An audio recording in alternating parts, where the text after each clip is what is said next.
पहिले तर या चोरांचे चेहरे नीट बघा आणि चेहरा बघितल्यानंतर मी तुम्हाला सांगतो की यांचे गुण काय आहेत आणि हे करतात काय आणि हे कशा प्रकारे लूटमार करतात, किती लूट करतात एका रात्रीत, हे पूर्ण व्हिडिओ बघा.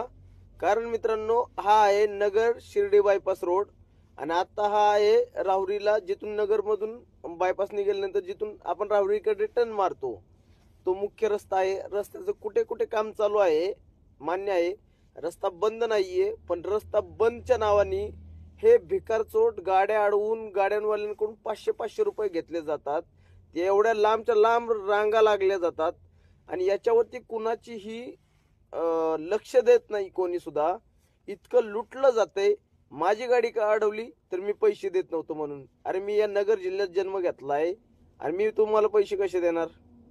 मी पैसे दिले नाहीत आणि न पैसे देता तिथून निघून आलो. पण एवढ्या गाडीवाल्यांना त्रास देऊन 200-500 रुपये घेतले जातात एका एका गाडीचे आणि कित्येक लांब पर्यंत ह्या रांगा लागल्या होत्या. मित्रांनो, एवढा वेळ त्याच्यात गेला. मी म्हटलं काहीतरी अडचण आली असेल, गाडी बंद पडली असेल, ऍक्सिडेंट वगैरे काहीतरी झाला असेल. परंतु ह्यांच्या पुढे येऊन बघतोय तर अख्खा रस्ता पॅक. आता समोर जी तुम्हाला गाडी दिसते ना ती पिवळी, ती गाडी मित्रांनो किती वेळ झाली त्या ठिकाणी थांबली बघा. कारण एखादा ड्रायव्हर असतो, कष्टाचे पैसे आहे भिकाचोटांना कसे काय द्यायचे फुकटमध्ये. आणि हा माझ्याजवळ मग येऊन काय म्हणतोय की चहा पाणी दे. म्हटलं कसलं चहा पाणी? म्हणलं 20-30 रुपये सुट्टे ते देऊ का? ते म्हणतो अरे काय माझी काय किंमत बिंमत करतो काय, या काय सर सोडायची, मी 500 रुपये घेतो. म्हणजे हे आज नगर बायपासून दररोज रात्री 10-20-30 हजार गाड्या जात असतील. दर 20-30 हजार गाड्या जर गेल्यानंतर एका गाडीवाल्याकडून जर 200-500 रुपयांनी पैसे गोळा केले तर हे लाखो रुपये रात्रीचे गुंडाळतात. आणि हे पैसे ह्यांच्यापर्यंत राहत नसतील, हे वरपर्यंत जातात.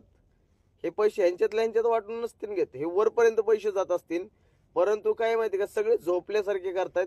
कुणाचं लक्ष नाही, कोणी किती लुटतंय, किती त्रास देतंय, किती लांबपर्यंत रांगा, किती 4 व्हीलर गाड्या, लहान लहान लेकरं, बसवाले, ट्रॅव्हल्सवाले, हे सगळे गुंतले जातात ह्या ट्रकवाल्यांच्या नादात.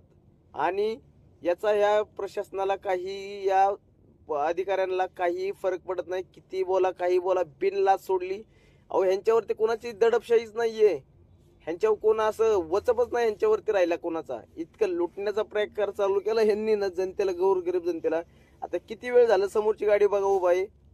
शेवटी ती 12 टायर 14 टायर गाडी पैसे देतोय आणि दिल्यानंतरच मग त्याची गाडी पुढे जाऊन दिली. हो का, आता गाडी निघाली ती मित्रांनो, आणि पैसे दिल्याशिवाय दिले नाही. यांच्या बापाचा रस्ता असल्यासारखं यांनी वागायला लागले. तर रोड टॅक्स आम्ही काही उपटायला भरतोय का? तुम्ही लुटणार असं रोडवरती जनतेला?